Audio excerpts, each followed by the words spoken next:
ਸਤਿ ਸ਼੍ਰੀ ਅਕਾਲ। ਤੁਸੀਂ ਦੇਖ ਰਹੇ ਹੋ ਵਰਲਡ ਮੀਡੀਆ USA। ਮੈਂ ਹਰਮੇਲਪ੍ਰੀਤ ਤੁਹਾਡੇ ਨਾਲ ਮੁਖਾਤਬ ਹਾਂ। ਦੋਸਤੋ, ਇਸ ਵੇਲੇ ਬੰਦੀ ਸਿੰਘਾਂ ਦੀ ਰਿਹਾਈ ਨੂੰ ਲੈ ਕੇ ਕੌਮੀ ਇਨਸਾਫ ਮੋਰਚਾ ਚੱਲ ਰਿਹਾ ਹੈ। ਇਹ ਪਹਿਲੀ ਵਾਰੀ ਨਹੀਂ ਕਿ ਬੰਦੀ ਸਿੰਘਾਂ ਦੀ ਰਿਹਾਈ ਨੂੰ ਲੈ ਕੇ ਕੋਈ ਇਸ ਤਰ੍ਹਾਂ ਦੀ ਚਾਰਾਜੋਈ ਕੀਤੀ ਜਾ ਰਹੀ ਹੈ। ਇਸ ਤਰ੍ਹਾਂ ਦੀ ਆਵਾਜ਼ ਸਿੱਖ ਸੰਗਠਨ ਕਾਫੀ ਲੰਬੇ ਸਮੇਂ ਤੋਂ ਸਮੇਂ ਤੇ ਉਠਾਉਂਦੇ ਆਏ ਨੇ ਆਪੋ ਆਪਣੇ ਤਰੀਕੇ ਦੇ ਨਾਲ। ਇਸ ਵੇਲੇ ਸ਼੍ਰੋਮਣੀ ਕਮੇਟੀ ਇਸ ਤੋਂ ਪਹਿਲਾਂ ਦਸਤਖਤ ਮੁਹਿੰਮ ਵੀ ਸ਼ੁਰੂ ਕਰ ਚੁੱਕੀ ਹੈ। ਕਾਫੀ ਚਾਰਾਜੋਈ ਕੀਤੀ ਜਾ ਰਹੀ ਹੈ ਔਰ ਹੁਣ ਕੌਮੀ ਇਨਸਾਫ ਮੋਰਚਾ। ਆਖਰ ਸਮਝਣ ਵਾਲੀ ਗੱਲ ਇਹ ਹੈ ਕਿ ਬੰਦੀ ਸਿੰਘਾਂ ਦਾ ਇਹ ਮਸਲਾ ਇੰਨਾ ਪੇਚੀਦਾ ਕਿਉਂ ਹੈ। ਬਹੁਤ ਸਾਰੇ ਲੋਕ ਵੱਖ-ਵੱਖ ਕਾਰਨਾਂ ਕਰਕੇ ਜੇਲ੍ਹਾਂ 'ਚ ਜਾਂਦੇ ਨੇ, ਸਜ਼ਾਵਾਂ ਹੁੰਦੀਆਂ ਨੇ, ਸਜ਼ਾਵਾਂ ਭੁਗਤਦੇ ਨੇ ਤੇ ਜੇਲ੍ਹ ਤੋਂ ਬਾਹਰ ਆ ਜਾਂਦੇ ਨੇ। ਸਜ਼ਾ ਦੇ ਦੌਰਾਨ ਵੀ ਕਈ ਲੋਕ ਪੈਰੋਲ ਤੇ ਜਾਂ ਹੋਰ ਕਈ ਕਾਰਨਾਂ ਕਰਕੇ ਬਾਹਰ ਆਉਂਦੇ ਵੇਖੇ ਗਏ ਨੇ। ਪਰ ਆਖਰ ਬੰਦੀ ਸਿੰਘ ਜਾਂ ਸਿੱਖਾਂ ਨੂੰ ਹੀ ਇਸ ਮਸਲੇ 'ਚ ਰਿਹਾਈ ਕਿਉਂ ਨਹੀਂ ਮਿਲਦੀ, ਖਾਸ ਤੌਰ ਤੇ ਉਦੋਂ ਜਦੋਂ ਉਹ ਅਦਾਲਤ ਵੱਲੋਂ ਮਿਲੀ ਸਜ਼ਾ ਤੋਂ ਦੁੱਗਣੀ ਜਾਂ ਤਿੱਗਣੀ ਸਜ਼ਾ ਵੀ ਕਰ ਚੁੱਕੇ ਨੇ। ਇਸ ਮਸਲੇ ਨੂੰ ਵਿਚਾਰਨ ਲਈ ਅੱਜ ਆਪਾਂ ਗੱਲਬਾਤ ਕਰਾਂਗੇ ਲਵਪ੍ਰੀਤ ਫੇਰੋਕੇ ਦੇ ਨਾਲ। ਲਵਪ੍ਰੀਤ, ਤੁਹਾਡਾ ਸਵਾਗਤ ਹੈ ਪ੍ਰੋਗਰਾਮ 'ਚ। ਜੀ ਆਇਆਂ। ਸਤਿ ਸ਼੍ਰੀ ਅਕਾਲ ਜੀ, ਬਹੁਤ ਧੰਨਵਾਦ ਸਰ ਤੁਹਾਡਾ। ਸੋ ਲਵਪ੍ਰੀਤ, ਜਦੋਂ ਅਸੀਂ ਬੰਦੀ ਸਿੰਘਾਂ ਦੀ ਗੱਲ ਕਰਦੇ ਹਾਂ, ਥੋੜੀ ਪੁਰਾਣੀ ਉਮਰ ਦੇ ਲੋਕਾਂ ਨੂੰ ਸ਼ਾਇਦ ਇਹ ਗੱਲਾਂ ਦੀ ਸਮਝ ਹੈ ਕਿ ਇਹ ਕੌਣ ਲੋਕ ਨੇ, ਕਿਹੜੇ-ਕਿਹੜੇ ਮਸਲਿਆਂ 'ਚ ਇਹ ਜੇਲ੍ਹਾਂ ਦੇ ਵਿੱਚ ਬੰਦ ਨੇ। ਲੇਕਿਨ ਆਪਣੀ ਨਵੀਂ ਜਨਰੇਸ਼ਨ ਦੇ ਲਈ ਤੁਹਾਡੇ ਤੋਂ ਜ਼ਰੂਰ ਥੋੜਾ ਜਿਹਾ ਜਾਣਨਾ ਚਾਹਾਂਗਾ ਕਿ ਥੋੜਾ ਖੁਲਾਸਾ ਕਰੋ ਕਿ ਬੰਦੀ ਸਿੰਘਾਂ ਤੋਂ ਜਦੋਂ ਅਸੀਂ ਗੱਲ ਕਰਦੇ ਹਾਂ, ਬੰਦੀ ਸਿੰਘਾਂ ਦੇ ਤਾਂ ਕਿਹੜੇ ਲੋਕ ਨੇ, ਉਹ ਕਿਹੜੇ ਸਿੱਖ ਨੇ, ਕਿਉਂ ਜੇਲ੍ਹਾਂ ਦੇ ਵਿੱਚ ਬੰਦ ਨੇ। ਤਾਂ ਜਦੋਂ ਅਸੀਂ ਬੰਦੀ ਸਿੱਖਾਂ ਦੀ ਗੱਲ ਕਰਦੇ ਹਾਂ ਤਾਂ ਸਭ ਤੋਂ ਪਹਿਲਾਂ ਇਹ ਸਾਨੂੰ ਪੰਜਾਬ ਦੇ ਪਿਛੋਕੜ 'ਚ ਜਾਣਾ ਪਏਗਾ ਕਿ ਪੰਜਾਬ ਦਾ ਲਗਭਗ 35-40 ਸਾਲ ਪੁਰਾਣਾ ਜਿਹੜਾ ਮਾਹੌਲ ਸੀ, ਉਸ ਦੌਰ ਦੇ ਵਿੱਚ ਪੰਜਾਬ ਦੇ ਵਿੱਚ ਇੱਕ ਮੂਵਮੈਂਟ ਚੱਲੀ, ਇੱਕ ਲਹਿਰ ਚੱਲੀ, ਜਿਹੜਾ ਕਿ ਹਥਿਆਰਬੰਦ ਸੰਘਰਸ਼ ਸਰਕਾਰ ਦੇ ਨਾਲ ਸਿੱਖਾਂ ਤੇ ਸਰਕਾਰ ਦੇ ਵਿਚਕਾਰ ਇੱਕ ਟਕਰਾਓ ਹੋਇਆ, ਜਿਹਦਾ ਪਿਛੋਕੜ ਸੰਤ ਭਿੰਡਰਾਂ ਵਾਲਿਆਂ ਦੇ ਨਾਲ ਤੇ ਸ੍ਰੀ ਅਕਾਲ ਤਖ਼ਤ ਸਾਹਿਬ ਤੇ ਅਟੈਕ ਦੇ ਨਾਲ। ਤੇ ਉਸ ਤੋਂ ਪਹਿਲਾਂ ਵੀ ਜੇ ਗੱਲ ਕਰੀਏ ਤਾਂ ਉਹ ਨਿਰੰਕਾਰੀ ਕਾਂਡ ਜਿਹੜਾ ਪੰਜਾਬ ਦੇ ਵਿੱਚ ਵਾਪਰਿਆ ਉਹਦੇ ਨਾਲ ਜੁੜਦਾ। ਤੇ ਉਸ ਤੋਂ ਪਹਿਲਾਂ ਤੁਹਾਡੇ ਕਹਿਣ ਦਾ ਮਤਲਬ ਹੈ ਕਿ 1978 ਤੋਂ ਲੈ ਕੇ 1992-93 ਤੱਕ ਜਿਹੜਾ ਕੁਝ ਪੰਜਾਬ ਨੇ ਭੋਗਿਆ ਸੰਤਾਪ, ਉਹਦੇ ਵਿੱਚ ਹੀ ਜਿਹੜਾ ਪਈਆਂ ਨੇ ਕਿਤੇ। ਜੀ ਬਿਲਕੁਲ ਉਸੇ ਚੀਜ਼ ਦੇ ਨਾਲ ਹੀ ਇਹਦਾ ਪਿਛੋਕੜ ਉੱਥੇ ਜੁੜਿਆ ਹੋਇਆ।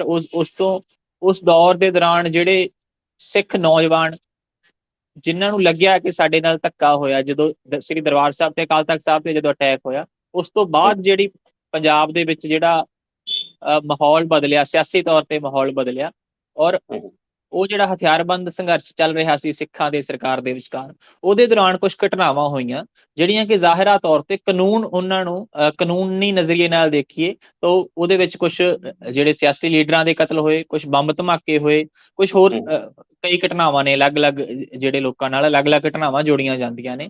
ਤਾਂ ਜਿਹੜੇ ਵੀ ਘਟਨਾ ਦੇ ਵਿੱਚ ਕਿਸੇ ਦਾ ਨਾਂ ਉਹ ਸਾਜ਼ਿਸ਼ਕਰਤਾ ਦੇ ਵਿੱਚ ਕਹਿ ਲਓ ਜਾਂ ਕਿਸੇ ਦਾ ਹੋਰ ਰੂਪ ਦੇ ਵਿੱਚ ਕਹਿ ਲਓ, ਕਿਸੇ ਨਾ ਕਿਸੇ ਰੂਪ ਦੇ ਵਿੱਚ ਬਹੁਤ ਸਾਰੇ ਸਿੱਖ ਨੌਜਵਾਨਾਂ ਦੇ ਉਸ ਵਕਤ ਨਾਮ ਆਏ। ਔਰ ਜ਼ਾਹਿਰ ਗੱਲ ਹੈ ਕਿ ਕਾਨੂੰਨ ਦੇ ਅਨੁਸਾਰ ਕਾਨੂੰਨ ਨੇ ਉਹਨਾਂ ਨੂੰ ਆਪਣੀ ਸਜ਼ਾ ਦੇਣੀ ਸੀ, ਕਿਉਂਕਿ ਕਾਨੂੰਨ ਦੇ ਅਨੁਸਾਰ ਉਹ ਦੋਸ਼ੀ ਨੇ। ਤਾਂ ਕਾਨੂੰਨ ਨੇ ਉਹ ਜਿਹੜੀ ਉਹਨਾਂ ਨੂੰ ਸਜ਼ਾ ਦਿੱਤੀ, ਕਿਸੇ ਨੂੰ ਉਮਰ ਕੈਦ ਦਿੱਤੀ, ਕਿਸੇ ਨੂੰ ਵੱਖੋ ਵੱਖਰੀਆਂ, ਕਿਸੇ ਨੂੰ ਅਲੱਗ-ਅਲੱਗ ਉਹਨਾਂ ਦੇ ਧਾਰਾਵਾਂ ਲੱਗੀਆਂ, ਅਲੱਗ-ਅਲੱਗ ਉਹਨਾਂ ਤੇ ਐਕਟ ਲੱਗੇ, ਅਲੱਗ-ਅਲੱਗ ਅਦਾਲਤਾਂ ਦੇ ਵਿੱਚ, ਟਾਡਾ ਅਦਾਲਤ ਦੇ ਵਿੱਚ ਰਾਹੀਂ ਵੀ, ਹੋਰ ਅਦਾਲਤਾਂ ਦੇ ਰਾਹੀਂ ਵੀ ਉਹਨਾਂ ਤੇ ਕੇਸ ਚੱਲੇ ਤੇ ਉਹਨਾਂ ਨੂੰ ਫਿਰ ਜਿਹੜੀਆਂ ਸਜ਼ਾ ਦੇ ਦਿੱਤੀ ਗਈ। ਤਾਂ ਹੁਣ ਜਿਹੜਾ ਮਸਲਾ ਇਹ ਹੈ ਕਿ ਕਾਨੂੰਨ ਅਨੁਸਾਰ ਬਣਦੀ ਹੋਈ ਸਜ਼ਾ, ਚਾਹੇ ਉਹ ਕਿੰਨਾ ਵੀ ਸੰਗੀਨ ਤੋਂ ਸੰਗੀਨ ਜੁਰਮ ਹੋਵੇ, ਪਰ ਜਦੋਂ ਕਾਨੂੰਨ ਖੁਦ ਕਹਿੰਦਾ ਹੈ ਕਿ ਉਹਦੇ ਵੱਲੋਂ ਦਿੱਤੀ ਗਈ ਸਜ਼ਾ ਜਦੋਂ ਭੁਗਤ ਲਈ ਜਾਂਦੀ ਹੈ ਕਿਸੇ ਕੈਦੀ ਵੱਲੋਂ, ਕਿਸੇ ਜਾਂ ਉਹਨਾਂ ਅਨੁਸਾਰ ਕਿਸੇ ਦੋਸ਼ੀ ਵੱਲੋਂ, ਤਾਂ ਉਸ ਤੋਂ ਬਾਅਦ ਉਸ ਕੈਦੀ ਦਾ ਰਿਹਾ ਹੋਣਾ ਉਹ ਇਹਦਾ ਇੱਕ ਮਨੁੱਖੀ ਅਧਿਕਾਰ ਹੈ। ਮਤਲਬ ਭਾਰਤੀ ਸੰਵਿਧਾਨ ਕੈਦੀਆਂ ਦੇ ਵੀ ਮਨੁੱਖੀ ਅਧਿਕਾਰਾਂ ਦੀ ਗੱਲ ਕਰਦਾ, ਕਾਨੂੰਨ ਅਨੁਸਾਰ ਦੋਸ਼ੀਆਂ ਦੇ ਵੀ ਮਨੁੱਖੀ ਅਧਿਕਾਰਾਂ ਦੀ ਗੱਲ ਕਰਦਾ। ਤਾਂ ਬੰਦੀ ਸਿੱਖਾਂ ਦੀ ਜਦੋਂ ਅਸੀਂ ਗੱਲ ਕਰਦੇ ਹਾਂ ਤਾਂ ਉਹਦੇ ਵਿੱਚ ਬਹੁਤ ਸਾਰੇ ਜਿਹੜੇ ਬੰਦੀ ਸਿੱਖ ਕੈਦੀ ਨੇ ਉਹ ਆਪਣੀ ਉਮਰ ਕੈਦ ਦੀ, ਜਿਹੜੀ ਕਿ ਆਮ ਤੌਰ ਤੇ ਉਮਰ ਕੈਦ ਬਾਰੇ ਹਾਲਾਂਕਿ ਭਾਰਤੀ ਸੰਵਿਧਾਨ ਜਾਂ ਕਾਨੂੰਨ ਕੋਈ ਬਹੁਤ ਸਪਸ਼ਟ ਗੱਲ ਨਹੀਂ ਕਰਦਾ, ਪਰ ਇਹ 2-3 ਤਰ੍ਹਾਂ ਨਾਲ ਚੱਲਦੀ। ਕੁਛ ਇੱਕ 14 ਸਾਲ ਦੀ ਗੱਲ ਹੁੰਦੀ ਹੈ, ਜੇ ਬਹੁਤ ਜ਼ਿਆਦਾ ਸੰਗੀਨ ਜੁਰਮ ਹੋਵੇ ਤਾਂ ਇਹਨੂੰ ਉਦੋਂ ਡਬਲ ਕਰ ਦਿੱਤਾ ਜਾਂਦਾ, 14, 28 ਸਾਲ, 25 ਸਾਲ, 30 ਸਾਲ, ਹੱਦ ਇੱਥੇ ਕਿ ਜਾ ਕੇ ਉਹ ਗੱਲ ਹੁੰਦੀ ਹੈ। ਤੇ ਉਸ ਤੋਂ ਬਾਅਦ ਹੁੰਦਾ ਕਿ ਬਹੁਤ ਸਾਰੀ ਉਹਦੇ ਵਿੱਚ ਆਪਸ਼ਨਸ ਹੁੰਦੀਆਂ ਨੇ। ਰਿਹਾਈ ਦੀ ਅਪੀਲ ਦੀ ਗੱਲ ਹੁੰਦੀ ਹੈ, ਰਿਹਾਈ ਬਾਰੇ ਸਰਕਾਰ ਵਿਚਾਰ ਕਰਦੀ ਹੈ, ਬਹੁਤ ਸਾਰੀ ਪੈਰੋਲ ਦਿੱਤੀ ਜਾਂਦੀ ਹੈ ਬਹੁਤ ਸਾਰੇ ਕੈਦੀਆਂ ਨੂੰ। ਪਰ ਇਸ ਤਰ੍ਹਾਂ ਦੇ ਜਿਹੜੇ ਸਿੱਖਾਂ ਵਾਲੇ ਮਸਲੇ ਦੇ ਵਿੱਚ ਕੀ ਹੋ ਰਿਹਾ ਕਿ ਉਹ ਪੈਰੋਲ ਵੀ ਨਹੀਂ ਦਿੱਤੀ ਜਾ ਰਹੀ, ਔਰ ਜਿਹੜਾ ਹੈਗਾ ਰਿਹਾਈ ਤਾਂ ਬਹੁਤ ਦੂਰ ਦੀ ਗੱਲ ਹੈ। ਤਾਂ ਇਹ ਸਰਕਾਰ ਦਾ ਇੱਕ ਤਰ੍ਹਾਂ ਦੇ ਨਾਲ ਜਿਹੜਾ ਘੱਟ ਗਿਣਤੀਆਂ ਪ੍ਰਤੀ ਰਵੱਈਆ ਹੈ। ਤਾਂ ਜ਼ਾਹਿਰ ਗੱਲ ਹੈ ਕਿ ਸਿੱਖਾਂ ਦੇ ਵਿੱਚ ਉਹ ਗੱਲ ਆਏਗੀ ਹੀ ਆਏਗੀ ਕਿ ਘੱਟ ਗਿਣਤੀਆਂ ਪ੍ਰਤੀ, ਖਾਸ ਕਰਕੇ ਸਿੱਖਾਂ ਪ੍ਰਤੀ ਸਰਕਾਰ ਦਾ ਰਵੱਈਆ ਜਿਹੜਾ ਬਹੁਤ ਦੋਹਰੀ ਮਾਨਸਿਕਤਾ ਵਾਲਾ ਹੈ, ਬਹੁਤ ਮਤਰੇਬ ਪਾਉਣ ਵਾਲਾ ਉਹਨਾਂ ਨਾਲ ਸਲੂਕ ਕੀਤਾ ਜਾ ਰਿਹਾ ਹੈ, ਤਾਂ ਉਹ ਬਿਲਕੁਲ ਉਹ ਜਾਇਜ਼ ਗੱਲ ਹੈ ਕਿ ਉਹਨਾਂ ਨੂੰ ਜਿਹੜੇ ਸਜ਼ਾ ਪੂਰੀ ਕਰ ਚੁੱਕੇ ਕੈਦੀ ਉਹਨਾਂ ਨੂੰ ਛੱਡਿਆ ਹੀ ਜਾਣਾ ਚਾਹੀਦਾ। ਜੇ ਉਹਨਾਂ ਦੇ ਵਿੱਚੋਂ ਅਸੀਂ ਦੇਖੀਏ ਉਦਾਹਰਨ ਲਈ ਕਿ ਪ੍ਰੋਫੈਸਰ ਦਵਿੰਦਰਪਾਲ ਸਿੰਘ ਭੁੱਲਰ ਨੇ, ਉਹ ਪਿਛਲੇ ਲਗਭਗ 27-28 ਸਾਲ ਤੋਂ ਜੇਲ੍ਹ ਦੇ ਵਿੱਚ ਨੇ। ਇਸ ਤਰ੍ਹਾਂ ਗੁਰਮੀਤ ਸਿੰਘ ਖੇੜਾ ਨੇ 1990 ਤੋਂ ਉਹ ਜੇਲ੍ਹ ਦੇ ਵਿੱਚ ਨੇ। ਭਾਈ ਬਲਵੰਤ ਸਿੰਘ ਰਾਜੋਆਣਾ ਲਗਭਗ 1995 ਤੋਂ ਉਹ ਜੇਲ੍ਹ ਦੇ ਵਿੱਚ ਨੇ। ਤਾਂ ਇਸੇ ਤਰ੍ਹਾਂ ਹੋਰ ਬਹੁਤ ਸਾਰੇ ਕੈਦੀ ਨੇ ਜਿਨ੍ਹਾਂ ਨੂੰ ਲਗਭਗ 25 ਤੋਂ 30 ਸਾਲ ਦੇ ਵਿਚਕਾਰ ਲਗਭਗ ਸਮਾਂ ਹੋ ਗਿਆ।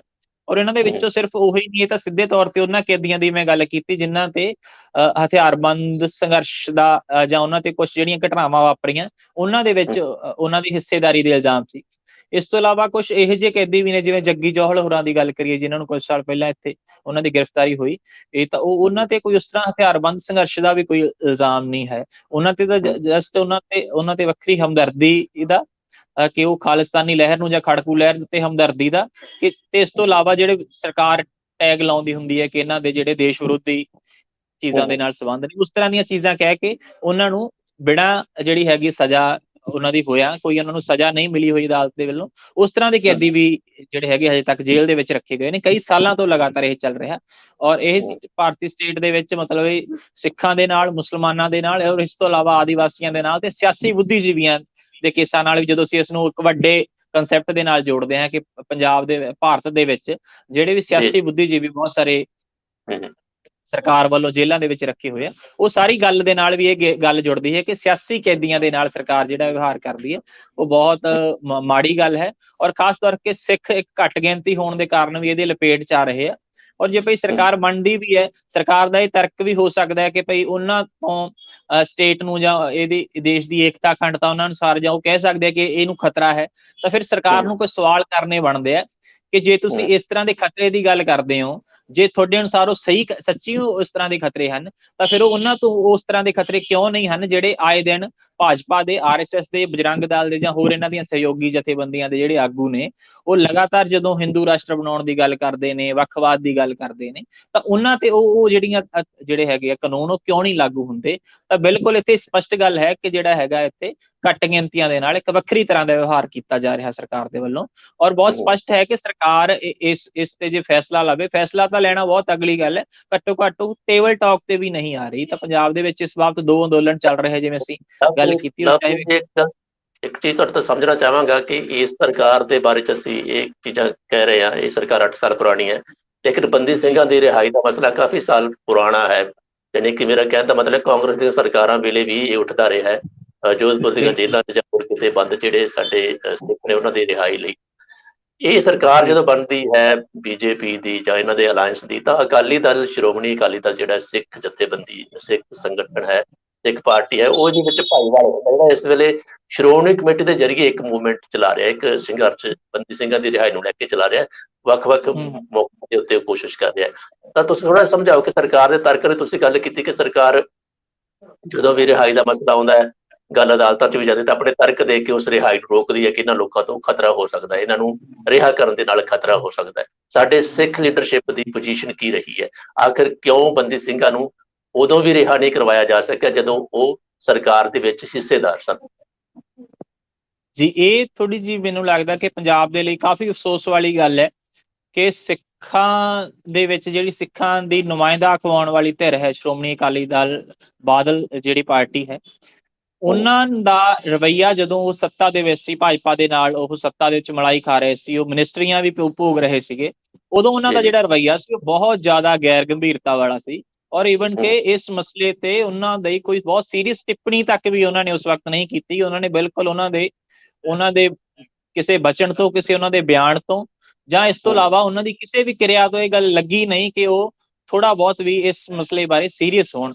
ਔਰ ਹੁਣ ਜੇ ਉਹ ਇਹ ਗੱਲ ਕਰ ਰਹੇ ਨੇ ਤੇ ਹਾਲਾਂਕਿ ਉਹ ਉਹਨਾਂ ਦੇ ਆਪਦੇ ਸਿਆਸੀ ਹਿੱਤ ਵੀ ਨੇ, ਪਰ ਇਸ ਦੇ ਬਾਵਜੂਦ ਵੀ ਮੈਨੂੰ ਲੱਗਦਾ ਕਿ ਇਹ ਸਾਰੀਆਂ ਚੀਜ਼ਾਂ ਦੇ ਬਾਵਜੂਦ ਵੀ ਉਹਨਾਂ ਨੂੰ ਇਹ ਗੱਲ ਸਪਸ਼ਟ ਕਰਨੀ ਚਾਹੀਦੀ ਹੈ ਕਿ ਭਾਈ ਜਦੋਂ ਉਹ ਤਾਕਤ ਦੇ ਵਿੱਚ ਸੀ ਉਦੋਂ ਉਹਨਾਂ ਦਾ ਇਹ ਰੋਲ ਜਿਹੜਾ ਇੰਨੀ ਗੰਭੀਰਤਾ ਵਾਲਾ, ਜਿਵੇਂ ਹੁਣ ਸ਼੍ਰੋਮਣੀ ਕਮੇਟੀ ਦੇ ਰਾਹੀਂ ਹੋ ਰਿਹਾ। ਹਾਲਾਂਕਿ ਸ਼੍ਰੋਮਣੀ ਕਮੇਟੀ ਠੀਕ ਹੈ, ਬੇਸ਼ੱਕ ਸਿੱਖਾਂ ਦੀ ਇੱਕ ਵੱਖਰੀ ਸੰਸਥਾ ਹੈ, ਪਰ ਉੱਤੇ ਕਿਉਂਕਿ ਬਾਦਲ ਦਲ ਦਾ ਇਸ ਵਕਤ ਕਬਜ਼ਾ ਹੈ, ਤਾਂ ਸਵਾਲ ਤਾਂ ਉਹਨਾਂ ਉਸ ਤੋਂ ਵੀ ਇਸ ਤਰ੍ਹਾਂ ਨਾਲ ਬਣਨਗੇ, ਉਸ ਤੇ ਕਾਬਜ਼ ਲੀਡਰਸ਼ਿਪ ਤੋਂ ਬਣਨਗੇ ਕਿ ਭਾਈ ਜਦੋਂ ਸ਼੍ਰੋਮਣੀ ਅਕਾਲੀ ਦਲ, ਬਾਦਲ ਸੱਤਾ ਦੇ ਵਿੱਚ ਸੀ, ਉਹਨਾਂ ਨੇ ਕਿਉਂ ਉਦੋਂ ਯੋਗ ਰੋਲ ਨਹੀਂ ਨਿਭਾਇਆ। ਔਰ ਜੇ ਉਹ ਮੈਨੂੰ ਲੱਗਦਾ ਕਿ ਦਾਅਵੇ ਨਾਲ ਗੱਲ ਕਹੀ ਜਾ ਸਕਦੀ ਹੈ ਕਿ ਜੇ ਉਦੋਂ ਜਿਹੜਾ ਹੈਗਾ ਸ਼੍ਰੋਮਣੀ ਅਕਾਲੀ ਦਲ ਨੇ ਠੀਕ ਰੋਲ ਨਿਭਾਇਆ ਹੁੰਦਾ, ਯੋਗ ਤੇ ਜਾਇਜ਼ ਜਿਹੜੀ ਇਹਨਾਂ ਦੀ ਗੱਲ ਬਣਦੀ ਸੀ, ਕੈਰਨ ਵਾਲੀ ਬਣਦੀ ਸੀ, ਉਦੋਂ ਜੇ ਇਹਨਾਂ ਨੇ ਠੀਕ ਰੋਲ ਨਿਭਾਇਆ ਹੁੰਦਾ ਤਾਂ ਹੁਣ ਜਿਹੜੀ ਸਥਿਤੀ ਇਹ ਨਹੀਂ ਹੋਣੀ ਸੀ। ਬਹੁਤ ਸਾਰੇ, ਕਿਉਂਕਿ 2019 ਦੇ ਵਿੱਚ ਤਾਂ ਜਿਹੜਾ ਕੇਂਦਰ ਸਰਕਾਰ ਨੇ ਇੱਕ ਅਨਾਉਂਸਮੈਂਟ ਵੀ ਕਰਤੀ ਸੀ ਕਿ 8 ਕੈਦੀਆਂ ਨੂੰ ਦੇ ਰਿਹਾਈ ਕੀਤੀ ਜਾਊਗੀ, ਨੋਟੀਫਿਕੇਸ਼ਨ ਜਾਰੀ ਕਰਤਾ ਸੀ। ਉਸ ਤੋਂ ਬਾਅਦ ਉਸ ਤੋਂ ਇਲਾਵਾ ਭਾਈ ਰਾਜੋਆਣਾ ਦੀ ਜਿਹੜੀ ਫਾਂਸੀ ਨੂੰ ਉਮਰ ਕੈਦ ਦੇ ਵਿੱਚ ਬਦਲਣ ਦਾ ਨੋਟੀਫਿਕੇਸ਼ਨ ਉਦੋਂ ਟੈਕਨੀਕਲੀ ਜਾਰੀ ਹੋਇਆ।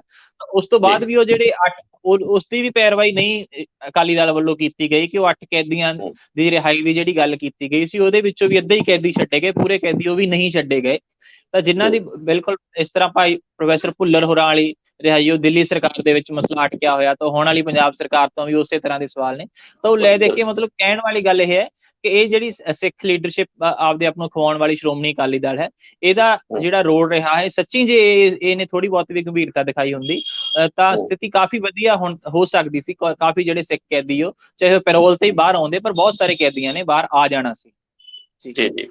ਅੱਛਾ ਲਵਪ੍ਰੀਤ, ਇਹ ਦੱਸੋ ਕਿ ਇਸ ਵੇਲੇ ਜਿਹੜਾ ਮੋਰਚਾ ਚੱਲ ਰਿਹਾ ਕੌਮੀ ਇਨਸਾਫ ਮੋਰਚਾ, ਫਿਰ ਉਹ ਕਿਹੜੀਆਂ ਧਿਰਾਂ ਨੇ ਜਿਹੜੀਆਂ ਇਹ ਮੋਰਚਾ ਲਾ ਕੇ ਬੈਠੀਆਂ ਨੇ, ਤੇ ਉਹਨਾਂ ਦੇ ਕੀ ਉਹਨਾਂ ਦਾ ਕਹਿਣਾ ਹੈ ਜਾਂ ਉਹਨਾਂ ਦਾ ਪੱਖ ਕਿੰਨਾ ਕੁ ਮਜ਼ਬੂਤ ਤੁਹਾਨੂੰ ਨਜ਼ਰ ਆਉਂਦਾ?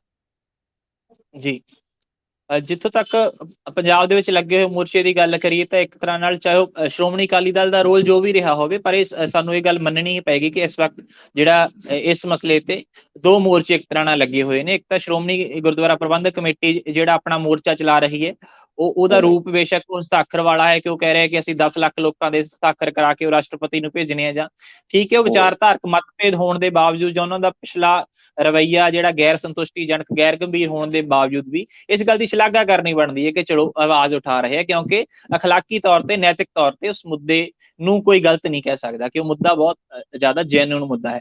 ਇੱਕ ਉਹ ਅੰਦੋਲਨ ਚੱਲ ਰਿਹਾ, ਔਰ ਦੂਸਰਾ ਜਿਹੜਾ ਕੌਮੀ ਇਨਸਾਫ ਮੋਰਚਾ ਚੱਲ ਰਿਹਾ, ਜਿਹਦੇ ਵਿੱਚ ਕਿ ਵੱਖੋ ਵੱਖ ਵਿਚਾਰਾਂ ਦੇ ਲੋਕਾਂ ਦੀ ਉਹਦੇ ਵਿੱਚ ਅਗਵਾਈ ਤਾਂ ਬਹੁਤ ਉਸ ਤਰ੍ਹਾਂ ਸਪਸ਼ਟ ਰੂਪ ਚ ਨਹੀਂ ਕਹਿ ਸਕਦੇ ਕਿ ਕਿਉਂਕਿ ਉਹ ਅਲੱਗ-ਅਲੱਗ ਉਹਦੇ ਚ ਕਮੇਟੀ ਬਣੀ ਹੋਈ ਹੈ, ਕਈ ਜਾਣੇ ਉਹਨੂੰ ਲੀਡ ਕਰਦੇ ਨੇ, ਕਿਸਾਨ ਜਥੇਬੰਦੀਆਂ ਵੀ ਉਹਦਾ ਸਮਰਥਨ ਕਰ ਰਹੀਆਂ ਨੇ, ਪੰਥਕ ਜਥੇਬੰਦੀਆਂ ਵੀ ਉਹਦਾ ਸਮਰਥਨ ਕਰ ਰਹੀਆਂ ਨੇ, ਔਰ ਈਵਨ ਕਿ ਮਤਲਬ ਪੰਥ ਵੱਖੋ ਵੱਖ ਰਾਹਾਂ ਤੇ ਚੱਲਣ ਵਾਲੀਆਂ, ਵੱਖੋ ਵੱਖ ਤਰ੍ਹਾਂ ਨਾਲ ਆਪਦਾ ਕੰਮ ਕਰਨ ਵਾਲੀਆਂ, ਵੱਖੋ ਵੱਖ ਵਿਚਾਰ ਦੀ ਗੱਲ ਕਰਨ ਵਾਲੀਆਂ ਜਥੇਬੰਦੀਆਂ ਵੀ ਉਹਦੇ ਵਿੱਚ ਇੱਕ ਮੰਚ ਤੇ ਆ ਰਹੀਆਂ ਨੇ। ਔਰ ਇਹ ਇੱਕ ਸੋਹਣੀ ਗੱਲ ਹੈ ਕਿ ਜਦੋਂ ਇੱਕ ਕਾਮਨ ਮਿਨੀਮਮ ਪ੍ਰੋਗਰਾਮ ਤੇ ਜਦੋਂ, ਔਰ ਸਾਡੇ ਕੋਲੇ ਮੈਨੂੰ ਲੱਗਦਾ ਕਿ ਕਿਸਾਨ ਸੰਘਰਸ਼ ਵਾਲਾ ਇੱਕ ਬਹੁਤ ਸੋਹਣਾ ਤੇ ਸਚਿਆਰਾ ਮਾਡਲ ਹੈਗਾ ਇਸ ਕਿਸੇ ਵੀ ਸੰਘਰਸ਼ ਨੂੰ ਜਿੱਤ ਤੱਕ ਪਹੁੰਚਾਉਣ ਦਾ, ਕਿ ਜਿੱਥੇ ਕਿ ਵੱਖੋ ਵੱਖ ਵਿਚਾਰਾਂ ਦੇ ਲੋਕ ਵੀ ਇੱਕ ਕਾਮਨ ਮਿਨੀਮਮ ਪ੍ਰੋਗਰਾਮ ਤਹਿਤ ਇੱਕ ਪਲੇਟਫਾਰਮ ਤੇ ਆਉਣ। ਜਿਵੇਂ ਕਿ ਕਿਸਾਨ ਮੋਰਚਾ ਦੇ ਵਿੱਚ ਉਹ ਕਾਮਰੇਡ ਲੋਕ ਵੀ ਸੀਗੇ, ਪੰਥਕ ਧਿਰਾਂ ਵੀ ਸੀਗੀਆਂ, ਹੋਰ ਵੱਖੋ ਵੱਖਰੀ ਜਿਹੜੀ ਹੈਗੀ ਉਹ ਚ ਗਾਂਧੀਵਾਦੀ ਕਿਸਾਨ ਜਥੇਬੰਦੀਆਂ ਵੀ ਸੀਗੀਆਂ ਜਿਹੜੀਆਂ ਹੋਰ ਸੂਬਿਆਂ ਦੀਆਂ, ਔਰ ਵੱਖੋ ਵੱਖਰੇ ਵਿਚਾਰਾਂ ਦੇ ਸਾਰੇ ਲੋਕ ਉਹਦੇ ਵਿੱਚ ਸ਼ਾਮਲ ਸੀਗੇ। ਇੱਥੇ ਵੀ ਜੇ ਗੱਲ ਕਰੀਏ ਤਾਂ ਪਰ ਉਹਦਾ ਮਸਲਾ ਜਿਹੜਾ ਸੀ, ਮਸਲੇ ਤੇ ਬਹੁਤ ਸਪਸ਼ਟਤਾ ਸੀ। ਤਾਂ ਹੁਣ ਵੀ ਜਿਹੜੀ ਗੱਲ ਹੈ, ਮੈਨੂੰ ਲੱਗਦਾ ਕਿ ਇਹ ਗੱਲ ਉਹਦੇ ਵਿੱਚ ਹੋਣੀ ਚਾਹੀਦੀ ਹੈ। ਹਜੇ ਤੱਕ ਤਾਂ ਬਹੁਤ ਵਧੀਆ ਗੱਲ ਚੱਲ ਰਹੀ ਹੈ ਕਿ ਉਹ ਮੁੱਦੇ ਤੇ ਗੱਲ ਫੋਕਸ ਰਹਿਣੀ ਚਾਹੀਦੀ ਕਿ ਮਸਲਾ ਜਿਹੜਾ ਹੈਗਾ ਉਹ ਜਿਹੜਾ ਬੰਦੀ ਸਿੱਖਾਂ ਦੀ ਰਿਹਾਈ ਦਾ ਮਸਲਾ ਹੈ, ਔਰ ਬਹੁਤ ਸਪਸ਼ਟ ਤੌਰ ਤੇ ਮਨੁੱਖੀ ਅਧਿਕਾਰਾਂ ਦਾ ਮਸਲਾ ਹੈ। ਔਰ ਇਹਦੇ ਵਿੱਚ ਨਾ ਸਿਰਫ ਸਿੱਖਾਂ ਨੂੰ ਹੀ, ਮੈਨੂੰ ਤਾਂ ਲੱਗਦਾ ਕਿ ਜਿਹੜੀ ਉੱਥੋਂ ਦੀ ਕਮੇਟੀ ਹੈ ਉਹਦਾ ਫਰਜ਼ ਬਣਦਾ ਹੈ ਕਿ ਉਹ ਜਿਹੜੀਆਂ ਭਾਰਤ ਭਰ ਦੀਆਂ ਹੋਰ ਜਥੇਬੰਦੀਆਂ ਨੇ ਜਿਹੜੀਆਂ ਕਿ ਫੈਡਰਲ ਸਟਰਕਚਰ ਦੀ ਗੱਲ ਕਰਦੀਆਂ ਨੇ, ਜਿਹੜੀਆਂ ਮਨੁੱਖੀ ਅਧਿਕਾਰਾਂ ਦੀ ਗੱਲ ਕਰਦੀਆਂ ਨੇ, ਚਾਹੇ ਉਹ ਸਿਆਸੀ ਧਿਰਾਂ ਹੋਣ, ਚਾਹੇ ਉਹ ਹੋਰ ਸਮਾਜਿਕ ਜਥੇਬੰਦੀਆਂ ਹੋਣ, ਚਾਹੇ ਕਿਸਾਨ ਜਥੇਬੰਦੀਆਂ ਹੋਣ ਦੇਸ਼ ਭਰ ਦੀਆਂ, ਚਾਹੇ ਅੱਡੋ ਅੱਡ ਧਰਮਾਂ ਦੀਆਂ ਜਥੇਬੰਦੀਆਂ ਹੋਣ, ਸਾਰਿਆਂ ਤੱਕ ਅਪਰੋਚ ਕਰਨੀ ਚਾਹੀਦੀ ਹੈ ਤੇ ਉਹਨਾਂ ਨੂੰ ਦੱਸਣਾ ਚਾਹੀਦਾ ਕਿ ਤੁਸੀਂ ਭਾਈ ਇਹਦੇ ਵਿੱਚ ਆ ਕੇ ਸਮਰਥਨ ਕਰੋ। ਤਾਂ ਹੀ ਇਹ ਜਿਹੜਾ ਮਸਲਾ ਇੱਕ ਵੱਡੇ ਪਲੇਟਫਾਰਮ ਤੇ, ਇੱਕ ਵੱਡੇ ਮੰਚ ਤੇ, ਮੈਨੂੰ ਲੱਗਦਾ ਇਹ ਮਸਲਾ ਜਦੋਂ ਜਾਏਗਾ ਤਾਂ ਉਹਦੇ ਨਾਲ ਜ਼ਿਆਦਾ ਵੱਡੇ ਪੱਧਰ ਤੇ ਗੱਲ ਉੱਠ ਸਕਦੀ ਹੈ। ਪਰ ਲਵਪ੍ਰੀਤ, ਪੂਰਾ ਮਸਲਾ ਆਖਿਰਕਾਰ ਕਾਨੂੰਨ ਦਾ ਮਸਲਾ ਹੈ, ਤਾਂ ਕਾਨੂੰਨ ਕੀ ਕਹਿੰਦਾ ਇਹਦੇ ਬਾਰੇ ਕਿ ਇਹਨਾਂ ਲੋਕਾਂ ਦੇ ਜਿਹੜੇ ਸਜ਼ਾਵਾਂ ਪੂਰੀਆਂ ਕਰ ਚੁੱਕੇ ਨੇ ਉਹਨਾਂ ਨੂੰ ਹਾਲੀ ਤੱਕ ਜੇਲ੍ਹਾਂ 'ਚ ਡੱਕਿਆ ਜਾ ਚੁੱਕਾ ਸੀ। ਵਿਦੇਸ਼ਾਂ ਦੀਆਂ ਬਹੁਤ ਸਾਰੀਆਂ ਉਦਾਹਰਨਾਂ ਸੁਣਦੇ ਆ ਕਿ ਕਿਸੇ ਅਗਰ ਨਾਹਕ ਬੰਦੇ ਨੂੰ ਜੇਲ੍ਹ 'ਚ ਰੱਖਿਆ ਜਾਂਦਾ ਤਾਂ ਸਰਕਾਰ ਨੂੰ ਜੁਰਮਾਨਾ ਤੱਕ ਅਦਾ ਕਰਨਾ ਪੈਂਦਾ ਹੈ ਨਾ, ਉਹਦਾ ਮੁਆਵਜ਼ਾ ਤੱਕ ਦੇਣਾ ਪੈਂਦਾ ਹੈ। ਸਾਡੇ ਸ਼ਾਇਦ ਉਸ ਤਰ੍ਹਾਂ ਦਾ ਤਾਂ ਪ੍ਰਬੰਧ ਹੋਏਗਾ ਕਿ ਨਹੀਂ ਹੋਏਗਾ ਪਤਾ ਨਹੀਂ, ਲੇਕਿਨ ਫਿਲਹਾਲ ਕਾਨੂੰਨੀ ਚਾਰਾ ਜੋ ਕਿਸ ਤਰ੍ਹਾਂ ਦੀ ਹੋ ਸਕਦੀ ਹੈ, ਕਾਨੂੰਨੀ ਰਾਹ ਕੀ ਨੇ, ਤੇ ਇਹ ਰਿਹਾਈ ਅਗਰ ਸਰਕਾਰ ਵਿੱਚ ਐਡੀਸ਼ਨ ਪਾ ਰਹੀ ਹੈ ਤਾਂ ਕੌਣ ਇਸ ਨੂੰ ਰਾਹ ਨੂੰ ਸਾਫ਼ ਕਰ ਸਕਦਾ ਹੈ? ਜੀ ਬਿਲਕੁਲ, ਮਤਲਬ ਬਾਹਰਲੇ ਦੇਸ਼ਾਂ ਦੀ ਅਸੀਂ ਗੱਲ ਵੱਖੋ ਵੱਖਰੇ ਮੁਲਕਾਂ ਦੀ ਗੱਲ ਕਰੀਏ, ਉਸ ਤਰ੍ਹਾਂ ਦੀ ਤਾਂ ਖੈਰ ਇੱਥੇ ਕੋਈ ਉਨੀ ਅਸੀਂ ਉਮੀਦ ਸੱਚੀਓ ਹੀ ਨਹੀਂ ਰੱਖ ਸਕਦੇ। ਉਹ ਬਹੁਤ ਦੁਖਦਾਈ ਗੱਲ ਹੈ। ਸੁਰਜੀਤ ਪਾਤਰ ਹੋਰਾਂ ਜੀ ਜਿਵੇਂ ਕਹਿੰਦੇ ਨੇ ਕਿ ਇਹਨਾਂ ਅਦਾਲਤਾਂ 'ਚ ਬੰਦੇ ਬਿਰਕ ਹੋ ਗਏ, ਫੈਸਲੇ ਸੁਣਦਿਆਂ ਥੱਕ ਗਏ, ਤਾਂ ਉਹ ਉਸ ਜੀ ਤਰ੍ਹਾਂ ਦੀ ਤਾਂ ਉਮੀਦ ਨਹੀਂ ਰੱਖੀ ਜਾ ਸਕਦੀ। ਪਰ ਘੱਟੋ ਘੱਟ ਜਿਹੜਾ ਹੈਗਾ, ਜਿਹਨੇ ਜਿੰਨੀ ਸਜ਼ਾ ਭੋਗ ਲਈ ਹੈ ਉਸ ਤੋਂ ਬਾਅਦ ਵੀ ਜੇ ਉਹ ਸਜ਼ਾ ਪੂਰੀ ਕਰਨ ਤੋਂ ਬਾਅਦ ਵੀ ਜੇ ਉਹ ਰਿਹਾ ਹੋ ਜਾਣ ਤਾਂ ਇੰਨੀ ਉੱਥੇ ਬਹੁਤ ਸ਼ੁਕਰ ਕਰਨ ਵਾਲੀ ਗੱਲ ਹੋਏਗੀ। ਤਾਂ ਇਹਦੇ ਵਿੱਚ ਕਾਨੂੰਨੀ ਜੇ ਰਾਹ ਦੀ ਗੱਲ ਕਰੀਏ ਤਾਂ ਇਹਦੇ ਵਿੱਚ ਕੀ ਹੋਇਆ ਕਿ ਇੱਕ ਉਦਾਹਰਨ ਲੈਣੀ ਹੋਵੇ ਤਾਂ ਪਿਛਲੇ ਸਮੇਂ ਦੇ ਵਿੱਚ ਰਾਜੀਵ ਗਾਂਧੀ ਦੇ ਕਾਤਲਾਂ ਨੂੰ 7 ਦੋਸ਼ੀਆਂ ਨੂੰ ਰਿਹਾ ਕਰਨ ਦਾ ਫੈਸਲਾ ਤਾਮਿਲਨਾਡੂ ਸਰਕਾਰ ਨੇ ਕੀਤਾ। ਤਾਮਿਲਨਾਡੂ ਦੀ ਸਰਕਾਰ ਦੀ ਕੈਬਨਿਟ ਨੇ ਪਾਸ ਕਰਤਾ ਕਿ ਉਹਨਾਂ ਨੂੰ ਰਿਹਾ ਕੀਤਾ ਜਾਏਗਾ। ਜੀ ਉਸ ਤੋਂ ਬਾਅਦ ਕੀ ਹੋਇਆ ਕਿ ਉੱਥੋਂ ਦੇ ਜਿਹੜੇ ਰਾਜਪਾਲ ਨੇ ਉਹਨਾਂ ਨੇ ਮਨਾ ਕਰਤਾ ਕਿ ਜੀ ਮੈਂ ਨਹੀਂ ਤੁਹਾਡਾ ਇਹ ਫੈਸਲਾ ਮੰਨਦਾ। ਪਰ ਤਾਂ ਕੀ ਕੀਤਾ ਕਿ ਸਰਕਾਰ ਇਹ ਫੈਸਲਾ ਸੁਪਰੀਮ ਕੋਰਟ ਦੇ ਵਿੱਚ ਲੈ ਗਈ ਕਿ ਜਿਹੜਾ ਕੈਬਨਿਟ ਨੇ ਇਹ ਮਤਾ ਪਾਸ ਕਰਤਾ ਕਿ ਅਸੀਂ ਇਹਨੂੰ ਰਿਹਾ ਕਰਨਾ ਚਾਹੁੰਦੇ ਹਾਂ। ਤਾਂ ਸੁਪਰੀਮ ਕੋਰਟ ਨੇ ਬਹੁਤ ਸਪਸ਼ਟ ਇਹਦੇ ਵਿੱਚ ਕਿਹਾ ਕਿ ਜਦੋਂ ਕੈਬਨਿਟ ਮਤਾ ਪਾਸ ਕਰ ਦਿੰਦੀ ਹੈ ਸਟੇਟ ਦੀ, ਤਾਂ ਉਹਦੇ ਵਿੱਚ ਫਿਰ ਰਾਜਪਾਲ ਕੋਈ ਉਹਦੇ 'ਚ ਅੜਚਨ ਨਹੀਂ ਬਣ ਸਕਦਾ। ਤਾਂ ਇਹ ਇੱਕ ਉਦਾਹਰਨ ਸਾਡੇ ਕੋਲੇ ਹੈਗੀ ਹੈ। ਹੋਰ ਵੀ ਕਈ ਸਾਡੇ ਕੋਲੇ ਉਦਾਹਰਨਾਂ ਨੇ ਜਿਹਦੇ ਵਿੱਚ ਉਮਰ ਕੈਦ ਦੀ ਸਜ਼ਾ ਦਿੱਤੀ ਗਈ ਸੀਗੀ। ਈਵਨ ਕਿ ਤਾਂ ਉਸ ਤੋਂ ਬਾਅਦ ਵੀ ਲੋਕ ਬਾਹਰ ਆਉਂਦੇ, ਜਿਵੇਂ ਕਿ ਬਿਲਕੁਲ ਬਾਨੋ ਵਾਲਾ ਕੇਸ ਹੈ, ਉਹਦੇ ਵਿੱਚ 14 ਸਾਲਾਂ ਦੀ ਜਿਹੜੀ ਹੈਗੀ ਹੈ ਸਜ਼ਾ ਭੁਗਤ ਕੇ ਜੀ ਬਾਹਰ ਆਏ ਨੇ ਤੁਸੀਂ। ਇਸ ਤੋਂ ਇਲਾਵਾ ਹੁਣ ਰਾਮ ਰਹੀਮ ਵਾਲੀ ਗੱਲ ਕਰੀਏ ਤਾਂ ਕਤਲ ਦੇ ਤੇ ਬਲਾਤਕਾਰ ਦੀਆਂ ਬਹੁਤ ਸੰਗੀਨ ਧਾਰਾਵਾਂ ਲੱਗੀਆਂ ਨੇ, ਔਰ ਬਹੁਤ ਥੋੜਾ ਸਮਾਂ ਉਹਨੂੰ ਜੇਲ੍ਹ ਦੇ ਵਿੱਚ ਹੋਇਆ ਤੇ ਉਸ ਦੇ ਬਾਵਜੂਦ ਵੀ ਉਹ ਵਾਰ-ਵਾਰ ਜਿਹੜੀਆਂ ਕਾਨੂੰਨੀ ਦਾਅਪੇਚ ਵਰਤ ਕੇ ਬਾਹਰ ਆ ਰਿਹਾ। ਤਾਂ ਜਿਵੇਂ ਇਹਦੀ ਗੱਲ ਕਰੀਏ ਕਿ ਪਿਛਲੇ ਦਿਨੀ ਇੱਕ ਮੈਂ BBC ਦੀ ਰਿਪੋਰਟ ਦਾ ਇੱਕ ਹਵਾਲਾ ਦੇਣਾ ਚਾਹਾਂਗਾ ਕਿ ਜੀ ਉਹਨਾਂ ਨੇ ਇੱਕ ਇਸ ਬਾਬਤ ਰਿਪੋਰਟ ਕੀਤੀ ਔਰ ਬਹੁਤ ਸਾਰੇ ਕਾਨੂੰਨੀ ਮਾਹਿਰਾਂ ਦੀ ਰਾਏ ਅਨੁਸਾਰ ਇਹਦੇ ਵਿੱਚ 3 ਗੱਲਾਂ ਨਿਕਲ ਕੇ ਆਈਆਂ ਕਿ ਇਹਦੇ 3 ਰਾਹ ਹੋ ਸਕਦੇ ਆ। ਸਭ ਤੋਂ ਜੀ ਪਹਿਲਾਂ ਤਾਂ ਜਿਹੜਾ ਉਹਦਾ ਹੈਗੀ ਹੈ ਗੱਲ, ਉਹ CRPC ਦਾ ਐਕਟ ਹੈਗਾ 72 ਐਕਟ। ਉਹਦੇ ਤਹਿਤ ਰਾਸ਼ਟਰਪਤੀ ਜਿਹੜਾ ਹੈਗਾ ਉਹ ਕੇਂਦਰ ਸਰਕਾਰ ਦੀ ਸਲਾਹ ਦੇ ਨਾਲ ਰਾਸ਼ਟਰਪਤੀ ਇਸ ਗੱਲ ਦੀ ਮਨਜ਼ੂਰੀ ਦੇ ਸਕਦਾ ਕਿ ਇਹਨਾਂ ਕੈਦੀਆਂ ਨੂੰ ਛੱਡਿਆ ਜਾਣਾ ਚਾਹੀਦਾ। ਜੀ ਰਾਸ਼ਟਰਪਤੀ ਇਜਾਜ਼ਤ ਦੇ ਸਕਦਾ। ਦੂਸਰੀ ਗੱਲ, ਜਿਵੇਂ ਮੈਂ ਕਿਹਾ ਕਿ ਆਰਟੀਕਲ 161 ਤਹਿਤ ਹੈਗਾ ਜਿਹੜਾ ਸੂਬੇ ਦੇ ਵਿੱਚ ਜੇ ਕੋਈ ਕੇਸ ਚੱਲ ਰਿਹਾ ਕਿਸੇ ਵੀ ਸਰਕਾਰ ਦੇ ਵਿੱਚ, ਜਿਵੇਂ ਕਿ ਕਰਨਾਟਕਾ ਦੇ ਵਿੱਚ ਕੇਸ ਨੇ, ਕੁਝ ਇਸ ਤਰ੍ਹਾਂ ਅਲੱਗ-ਅਲੱਗ ਸਰਕਾਰਾਂ ਦੇ ਤਹਿਤ ਵੀ ਕੁਝ ਬੰਦੀ ਸਿੱਖਾਂ ਦੇ ਕੇਸ ਚੱਲ ਰਹੇ ਨੇ, ਤਾਂ ਉਹਦੇ ਤਹਿਤ ਫਿਰ ਰਾਜਪਾਲ ਜਿਹੜਾ ਉੱਥੋਂ ਦਾ ਹੈਗਾ ਉਹ ਵੀ ਸੂਬਾ ਸਰਕਾਰ ਦੀ ਸਲਾਹ ਦੇ ਨਾਲ ਰਾਜਪਾਲ ਇਹ ਐਲਾਨ ਕਰ ਸਕਦਾ ਕਿ ਇਹਨਾਂ ਕੈਦੀਆਂ ਨੂੰ ਅਸੀਂ ਛੱਡ ਸਕਦੇ ਹਾਂ। ਔਰ ਤੀਜੀ ਗੱਲ, ਜਿਵੇਂ ਰਾਜੀਵ ਗਾਂਧੀ ਵਾਲੀ ਅਸੀਂ ਕਹੀ, ਰਾਜੀਵ ਗਾਂਧੀ ਦੇ ਕਤਲ ਕੇਸ ਦੇ ਵਿੱਚ ਦੋਸ਼ੀਆਂ ਦੇ ਨਾਲ ਜਿਹੜਾ ਹੋਇਆ, ਉਹ ਵੀ CRPC ਦਾ ਸੈਕਸ਼ਨ 432 ਹੈ, ਉਹਦੇ ਤਹਿਤ ਸਟੇਟ ਦੀ ਸਰਕਾਰ ਹੈ ਜਿਹੜੀ ਉਹ ਕੈਬਨਿਟ ਦੇ ਵਿੱਚ ਮਤਾ ਪਾਸ ਕਰ ਸਕਦੀ ਹੈ ਕਿ ਅਸੀਂ ਇਹਨਾਂ ਨੂੰ ਛੱਡ ਸਕਦੇ ਹਾਂ। ਤਾਂ ਉਹ ਵੀ ਕੈਦੀ ਜਿਹੜੇ ਰਿਹਾ ਹੋ ਸਕਦੇ ਨੇ। ਤਾਂ ਤਿੰਨੇ ਤਰ੍ਹਾਂ ਨੇ, ਸਟੇਟ ਦੀਆਂ ਸਰਕਾਰਾਂ, ਰਾਜਪਾਲ ਵੀ ਕਰ ਸਕਦਾ, ਰਾਸ਼ਟਰਪਤੀ ਵੀ ਕਰ ਸਕਦਾ ਔਰ ਕੈਬਨਿਟ ਵੀ ਕਰ ਸਕਦੀ ਹੈ। ਤੇ ਇਹਦੇ ਵਿੱਚ ਸਰਕਾਰ ਨੂੰ ਇਹ ਨਹੀਂ ਬਹਾਨਾ ਬਣਾਉਣਾ ਚਾਹੀਦਾ ਕਿ ਅਦਾਲਤਾਂ ਦਾ ਮਸਲਾ ਸੁਪਰੀਮ ਕੋਰਟ ਦਾ, ਔਰ ਇਹਦੇ ਵਿੱਚ ਬਹੁਤ ਸਪਸ਼ਟ ਬਿਆਨ ਹੈ। ਪਿਛਲੇ ਦਿਨੀ ਸੁਪਰੀਮ ਕੋਰਟ ਦੇ ਸੀਨੀਅਰ ਐਡਵੋਕੇਟ ਨੇ ਕਾਮਿਨੀ ਜੈਸਵਾਲ, ਉਹਨਾਂ ਦਾ ਵੀ ਇਸ ਬਾਬਤ ਬਿਆਨ ਸੀਗਾ ਕਿ ਇਹ ਸਰਕਾਰਾਂ ਦਾ ਮਸਲਾ ਹੈ, ਇਹ ਅਦਾਲਤਾਂ ਦਾ ਮਸਲਾ ਨਹੀਂ ਹੈ। ਅਦਾਲਤ ਸਿਰਫ ਇਹ ਤੈਅ ਕਰ ਸਕਦੀ ਹੈ ਕਿ ਉਹਦੀ ਕਿੰਨੀ ਸਜ਼ਾ ਹੋਣੀ ਚਾਹੀਦੀ ਹੈ। ਸਜ਼ਾ ਪੂਰੀ ਹੋਣ ਤੋਂ ਬਾਅਦ ਵੀ ਕਿਸੇ ਨੂੰ ਜੇਲ੍ਹ ਦੇ ਵਿੱਚ ਰੱਖਣਾ ਜਾਂ ਨਹੀਂ ਰੱਖਣਾ, ਇਹ ਸਰਕਾਰਾਂ ਦੇ ਪੱਧਰ ਤੇ ਵਿਚਾਰਿਆ ਜਾਣ ਵਾਲਾ ਮਸਲਾ ਹੈ। ਅਦਾਲਤ ਇਹਦੇ ਵਿੱਚ ਕਿਸੇ ਤਰ੍ਹਾਂ ਦੀ ਕੋਈ ਰੋਕ ਨਹੀਂ ਲਾਉਂਦੀ ਹੈ। ਇੱਥੇ ਸਰਕਾਰ ਦੀ ਹੀ ਗੈਰ ਗੰਭੀਰਤਾ, ਇਵਨ ਕਿ ਮਤਲਬ ਕੌਮੀ ਇਨਸਾਫ ਮੋਰਚੇ ਦੇ ਆਗੂਆਂ ਨੂੰ, ਸ਼੍ਰੋਮਣੀ ਕਮੇਟੀ ਦੇ ਜੀ ਇਹਨਾਂ ਨੂੰ ਸਮਾਂ ਦੇਣਾ ਚਾਹੀਦਾ ਪ੍ਰਧਾਨ ਮੰਤਰੀ ਨੂੰ, ਰਾਸ਼ਟਰਪਤੀ ਨੂੰ, ਫਿਰ ਇਸ ਤੇ ਗੱਲ ਹੋ ਸਕਦੀ ਹੈ। ਤਿੰਨਾਂ ਢੰਗਾਂ ਦੇ ਵਿੱਚ ਤੁਸੀਂ ਰਾਸ਼ਟਰਪਤੀ ਤੇ ਰਾਜਪਾਲ ਸਾਹਿਬਾਨ ਦੀ ਗੱਲਬਾਤ ਕੀਤੀ ਹੈ, ਲੇਕਿਨ ਜਦੋਂ ਅਸੀਂ ਪੜ੍ਹਦੇ ਹੁੰਦੇ ਸੀ ਤਾਂ ਇਹ ਰਾਜਪਾਲ ਦੀਆਂ ਔਰ ਰਾਸ਼ਟਰਪਤੀ ਦੀਆਂ ਸ਼ਕਤੀਆਂ ਵੀ ਤੁਸੀਂ ਸਾਰਿਆਂ ਨੇ ਪੜ੍ਹੀਆਂ ਨੇ। ਉਹ ਕੁੱਲ ਮਿਲਾ ਕੇ ਇੰਨੇ ਨੇ ਕਿ ਕੈਬਨਿਟ ਜੋ ਵੀ ਮਤਾ ਪਾਸ ਕਰਕੇ ਰਾਸ਼ਟਰਪਤੀ ਕੋਲੇ ਜਾਂ ਰਾਜਪਾਲ ਕੋਲੇ ਭੇਜਦੀ ਹੈ, ਉਹਨੂੰ ਹਸਤਾਖਰ ਕਰਨੇ ਹੁੰਦੇ ਨੇ। ਅਗਰ ਨਹੀਂ ਵੀ ਕਰਦੇ, 1 ਜਾਂ 2 ਵਾਰੀ ਉਹ ਵਾਪਸ ਕਰ ਸਕਦੇ ਨੇ, ਤੀਸਰੀ ਵਾਰੀ ਅਗਰ ਐਜ਼ ਇਟ ਵੀ ਵਾਪਸ ਸਰਕਾਰ ਭੇਜਦੀ ਤਾਂ ਸਾਈਨ ਕਰਨੇ ਪੈਂਦੇ ਨੇ। ਪਰ ਪਿਛਲੇ ਕੁਝ ਸਮੇਂ ਤੁਸੀਂ ਦੇਖਦੇ ਆ ਕਿ ਫਾਈਲਾਂ ਨੂੰ ਲਗਾਤਾਰ ਦਬਾ ਕੇ ਰੱਖਿਆ ਜਾ ਰਿਹਾ, ਸਾਲਾਂ ਦੇ ਸਾਲ ਗੁਜ਼ਰ ਜਾਂਦੇ ਨੇ, ਰਾਜਪਾਲ ਸਾਈਨ ਨਹੀਂ ਕਰਦੇ। ਹਾਂਜੀ ਬਿਲਕੁਲ, ਜਿਵੇਂ ਕਿ ਅਸੀਂ ਦੇਖਿਆ ਕਿ ਹੁਣ ਤਾਂ ਮਤਲਬ ਇਹ ਬਹੁਤ ਸਪਸ਼ਟ ਤੌਰ ਤੇ ਇਹ ਗੱਲ ਹੈਗੀ ਹੈ ਕਿ ਚਾਹੇ ਉਹ ਰਾਜਪਾਲ ਹੋਣ, ਚਾਹੇ ਉਹ ਰਾਸ਼ਟਰਪਤੀ ਹੋਵੇ, ਈਵਨ ਕਿ ਮਤਲਬ ਜਿਹੜੀਆਂ ਸੰਵਿਧਾਨਕ ਸੰਸਥਾਵਾਂ ਦੀ ਗੱਲ ਕਰ ਲਈਏ, ਯੂਨੀਵਰਸਿਟੀਆਂ ਦੇ ਵਾਈਸ ਚਾਂਸਲਰ ਤੱਕ ਗੱਲ ਕਰ ਲਈਏ, ਸਰਕਾਰ ਬਿਲਕੁਲ ਆਪਣੇ ਜਿਹੜੇ ਉਹਨਾਂ ਦੀ ਹਾਂ ਦੇ ਵਿੱਚ ਹਾਂ ਬਣਾਉਣ ਵਾਲੇ ਬੰਦੇ ਹੈ, ਉਹਨਾਂ ਨੂੰ ਹੀ ਉਹਨਾਂ ਅਹੁਦਿਆਂ ਤੇ ਸੰਵਿਧਾਨਕ ਸੰਸਥਾਵਾਂ ਦੇ ਵਿੱਚ ਨਿਯੁਕਤ ਕਰ ਰਹੀ ਹੈ। ਇਸ ਕਰਕੇ ਸਰਕਾਰ ਕੋਲ ਇਹ ਚਾਰਾ ਤਾਂ ਬਿਲਕੁਲ ਹੀ ਨਹੀਂ ਬਚਦਾ ਕਿ ਕੋਈ ਉਹ ਰਾਸ਼ਟਰਪਤੀ ਕੋਈ ਵੱਖਰੀ ਜਾਂ ਧਿਰ ਹੈ ਜਾਂ ਰਾਜਪਾਲ ਕੋਈ ਵੱਖਰੀ ਧਿਰ ਹੈ। ਤੇ ਬਿਲਕੁਲ ਸਰਕਾਰ, ਤੁਸੀਂ ਠੀਕ ਕਿਹਾ ਕਿ ਸਰਕਾਰ ਦੇ ਪੱਧਰ ਤੇ ਹੀ ਇਹ ਗੱਲ ਨਜਿੱਠੀ ਜਾ ਸਕਦੀ ਹੈ। ਜੀ ਜੀ, ਸੋ ਲਵਪ੍ਰੀਤ ਜੀ, ਤੁਸੀਂ ਕਾਫੀ ਖੁੱਲ੍ਹ ਕੇ ਸਾਨੂੰ ਇਹ ਚੀਜ਼ਾਂ ਸਮਝਾਈਆਂ ਕਿ ਆਖਰ ਇਹ ਮਸਲਾ ਕੀ ਹੈ ਔਰ ਇਹਦੇ ਹੱਲ ਕਿਸ ਤਰ੍ਹਾਂ ਹੋ ਸਕਦੇ ਨੇ। ਆਮ ਆਵਾਮ ਨੂੰ ਖਾਸ ਤੌਰ ਤੇ ਯੂਥ ਦੀ ਅਗਰ ਅਸੀਂ ਗੱਲ ਕਰੀਏ, ਕਿਉਂਕਿ ਜਦੋਂ ਅਸੀਂ ਗੱਲ ਕਰਦੇ ਹਾਂ ਕਿ ਇਹ ਮਸਲਾ ਜ਼ਰੂਰ ਐਸਾ ਹੈ ਜਿਹਨੂੰ ਲੈ ਕੇ ਗੁੱਸਾ ਵੀ ਆ ਸਕਦਾ ਹੈ, ਭਾਵਨਾਵਾਂ ਵੀ ਭੜਕ ਸਕਦੀਆਂ ਨੇ। ਬੰਦਾ ਇਹ ਵੀ ਮਹਿਸੂਸ ਕਰ ਰਿਹਾ ਕਿ ਇੱਕ ਬੰਦੇ ਨੂੰ ਤੁਸੀਂ ਵਾਰੀ-ਵਾਰੀ ਪੈਰੋਲ ਤੱਕ ਦੇ ਰਹੇ ਹੋ, ਦੂਸਰੇ ਨੂੰ ਪੈਰੋਲ ਵੀ ਨਹੀਂ ਮਿਲ ਰਹੀ, ਔਰ ਰਿਹਾਈ ਤਾਂ ਦੂਰ ਦੀ ਗੱਲ ਹੈ। ਕਿਸ ਤਰ੍ਹਾਂ ਦਾ ਰਿਐਕਟ ਸਾਡਾ ਹੋਣਾ ਚਾਹੀਦਾ ਹੈ? ਜੀ, ਇਸ ਬਾਬਤ ਮੈਂ ਬਿਲਕੁਲ ਇਹ ਤੁਸੀਂ ਠੀਕ ਸਵਾਲ ਕੀਤਾ, ਕਿਉਂਕਿ ਖਾਸ ਤੌਰ ਤੇ ਨੌਜਵਾਨ ਵੀ ਇਸ ਮਸਲੇ ਦੇ ਨਾਲ ਭਾਵੁਕ ਤੌਰ ਤੇ ਸਿੱਖ ਨੌਜਵਾਨੀ ਜੁੜੀ ਹੋਈ ਹੈ। ਤਾਂ ਸਾਨੂੰ ਇਸ ਬਾਬਤ ਬਹੁਤ ਸੁਚੇਤ ਤੇ ਸਾਵਧਾਨ ਰਹਿਣਾ ਹੋਏਗਾ, ਕਿਉਂਕਿ ਜਿਹੜੇ ਲੋਕ ਬੰਦੀ ਸਿੰਘਾਂ ਦੀ ਰਿਹਾਈ ਨਹੀਂ ਕਰਨਾ ਚਾਹੁੰਦੇ, ਜਾਂ ਹੋਰ ਜਿਹੜੇ ਲੋਕ ਇਹਨਾਂ ਸਾਰੇ ਮਸਲਿਆਂ ਤੇ ਆਪਦੀ ਪੋਲਿਟਿਕਸ ਕਰਨਾ ਚਾਹੁੰਦੇ ਨੇ, ਉਹਨਾਂ ਦਾ ਬਿਲਕੁਲ ਇਸ ਗੱਲ ਦਾ ਜ਼ੋਰ ਹੋ ਸਕਦਾ ਕਿ ਇਸ ਮਸਲੇ ਨੂੰ ਹਿੰਦੂ ਬਨਾਮ ਸਿੱਖ ਬਣਾ ਦਿੱਤਾ ਜਾਵੇ, ਜਾਂ ਇਸ ਮਸਲੇ ਨੂੰ ਕੋਈ ਵੀ ਹੋਰ ਰੰਗਤ, ਫਿਰਕੂ ਰੰਗਤ ਦਿੱਤੀ ਜਾ ਸਕੇ। ਤਾਂ ਨੌਜਵਾਨੀ ਨੂੰ ਬਹੁਤ ਸਪਸ਼ਟ ਤੇ ਸੁਚੇਤ ਰਹਿਣਾ ਪਏਗਾ ਕਿ ਇਹ ਮਸਲਾ ਜਿਹੜਾ ਹੈਗਾ ਲੋਕਾਈ ਬਨਾਮ ਕੇਂਦਰ ਦੀ ਸਰਕਾਰ ਹੈ। ਇਹ ਮਸਲਾ, ਇਹ ਬਨਾਮ ਜਿਹੜਾ ਇਹਦੇ ਵਿੱਚ ਹੈਗਾ, ਉਸ ਜਿਹੜਾ ਹੈਗਾ ਹਿੰਦੂ ਜਾਂ ਕੋਈ ਵੀ ਹੋਰ ਧਰਮ ਨਹੀਂ ਹੋ ਸਕਦਾ, ਕਿਉਂਕਿ ਉਹਦੇ ਵਿੱਚ ਆਮ ਹਿੰਦੂ ਦਾ ਜਾਂ ਕਿਸੇ ਬੰਦੇ ਦਾ, ਹੋਰ ਧਰਮ ਦੇ ਬੰਦੇ ਨਾਲ ਕੋਈ ਇਹਦੇ ਚ ਵੈਰ ਵਿਰੋਧ ਵਾਲੀ ਗੱਲ ਜਾਂ ਨਫ਼ਰਤ ਵਾਲੀ ਗੱਲ ਨਹੀਂ ਹੋ ਸਕਦੀ। ਕਿਉਂਕਿ ਜਦੋਂ 84 ਦੇ ਪਿਛੋਕੜ ਦੇ ਵਿੱਚ ਜਾਣੇ, ਤਾਂ ਉਦੋਂ ਤੋਂ ਲੈ ਕੇ ਹੁਣ ਤੱਕ ਜਿਹੜੀ ਵੀ ਸਿਆਸਤ ਬੁਣੀ ਗਈ ਹੈ, ਉਹਦੇ ਵਿੱਚ ਇਸ ਤਰ੍ਹਾਂ ਦੀਆਂ ਕੁੜੱਤਣ ਵਾਲੀਆਂ ਗੱਲਾਂ ਆ ਜਾਂਦੀਆਂ। ਪਰ ਮੈਨੂੰ ਲੱਗਦਾ ਕਿ ਜੇ ਇਸ ਤਰ੍ਹਾਂ ਦੀ ਇਹਦੇ ਵਿੱਚ ਕੋਈ ਵੀ ਗੱਲ, ਹਾਲਾਂਕਿ ਮੈਂ ਇਲਜ਼ਾਮ ਨਹੀਂ ਕਿਸੇ ਤੇ ਲਾ ਰਿਹਾ, ਬਸ ਸਿਰਫ ਇਹ ਨੌਜਵਾਨਾਂ ਤੱਕ ਆਪਣੀ ਗੱਲ ਰੱਖਣਾ ਚਾਹਣਾ ਕਿ ਕੋਈ ਵੀ ਬੰਦਾ ਇਸ ਤਰ੍ਹਾਂ ਦੀ ਗੱਲ ਕਰਦਾ ਹੈ ਤੁਹਾਨੂੰ ਭੜਕਾਉਣ ਵਾਲੀ ਜਾਂ ਹੋਰ ਧਰਮ ਦੇ ਖਿਲਾਫ ਗੱਲ ਕਰਨ ਵਾਲੀ, ਤਾਂ ਤੁਹਾਨੂੰ ਬਹੁਤ ਸਪਸ਼ਟ ਹੋ ਕੇ ਉਹਨੂੰ ਜਵਾਬ ਦੇਣਾ ਪਏਗਾ ਕਿ ਬਈ ਇਹ ਅਸੀਂ ਹਿੰਦੂਆਂ ਨੂੰ ਜਾਂ ਕਿਸੇ ਵੀ ਹੋਰ ਧਰਮ ਦੇ ਖਿਲਾਫ ਅਸੀਂ ਇਹ ਮੋਰਚਾ ਨਹੀਂ ਲਾਇਆ ਹੋਇਆ, ਅਸੀਂ ਇਹ ਸਟੇਟ ਦੇ ਨਾਲ ਜਿਹੜੀ ਅਸੀਂ ਡਾਇਲੋਗ ਕਰਨਾ ਹੈ, ਉਹਨਾਂ ਤੋਂ ਅਸੀਂ ਇਹ ਮੰਗ ਕਰ ਰਹੇ ਹਾਂ।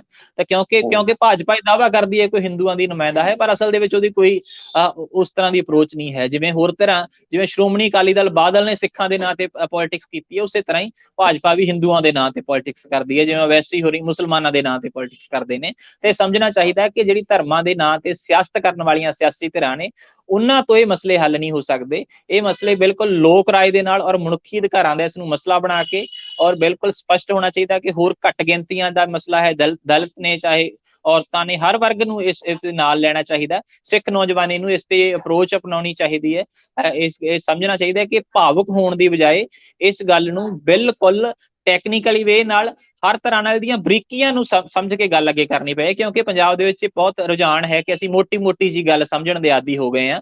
ਮਸਲਾ ਇਹ ਹੈ ਕਿ ਅਸੀਂ ਬਰੀਕ ਗੱਲਾਂ ਸਮਝਣ ਲੱਗੀਏ, ਕਿਉਂਕਿ ਮੋਟੀਆਂ ਗੱਲਾਂ ਜਿਹੀਆਂ ਕਰਕੇ ਸਾਰੇ ਸਿਆਸਤਦਾਨ ਸਾਨੂੰ ਮਗਰ ਲਾ ਲੈਂਦੇ ਆ। ਔਰ ਚਾਹੇ ਉਹ ਬੰਦੀ ਸਿੰਘਾਂ ਦਾ ਮਸਲਾ ਹੋਵੇ, ਇਸ ਗੱਲ ਤੇ ਸਰਕਾਰ ਵੀ ਬਣਾਈ ਅਕਾਲੀ ਦਲ ਨੇ, ਇਹਨਾਂ ਚੀਜ਼ਾਂ ਤੇ, ਪੰਥਕ ਮਸਲਿਆਂ ਤੇ, ਪਰ ਉਹ ਮਸਲੇ ਫਿਰ ਉਸ ਤੋਂ ਬਾਅਦ ਉਵੇਂ ਦੇ ਉਵੇਂ ਹੀ ਰਹਿ ਜਾਂਦੇ ਆ। ਇਸ ਕਰਕੇ ਨੌਜਵਾਨਾਂ ਨੂੰ ਸੁਚੇਤ ਤੇ ਸਾਵਧਾਨ ਹੋਣ ਦੀ ਲੋੜ ਹੈ ਕਿ ਅਸੀਂ ਇਸ ਮਸਲੇ ਤੇ ਬਿਲਕੁਲ ਸਟੈਂਡ ਵੀ ਕਰਨਾ, ਬਹੁਤ ਅਖਲਾਕੀ ਤੌਰ ਤੇ, ਨੈਤਿਕ ਤੌਰ ਤੇ ਸਹੀ ਮਸਲਾ ਹੈ, ਪਰ ਅਸੀਂ ਕਿਸੇ ਵੀ ਤਰ੍ਹਾਂ ਦੇ ਨਾਲ ਕਿਸੇ ਦੀਆਂ ਇੰਝ ਗੱਲਾਂ ਦੇ ਵਿੱਚ ਨਹੀਂ ਆਉਣਾ ਕਿ ਕੋਈ ਸਾਨੂੰ ਆਪਦੇ ਸਿਆਸੀ ਲਾਹੇ ਦੇ ਲਈ ਵਰਤ ਜਾਵੇ।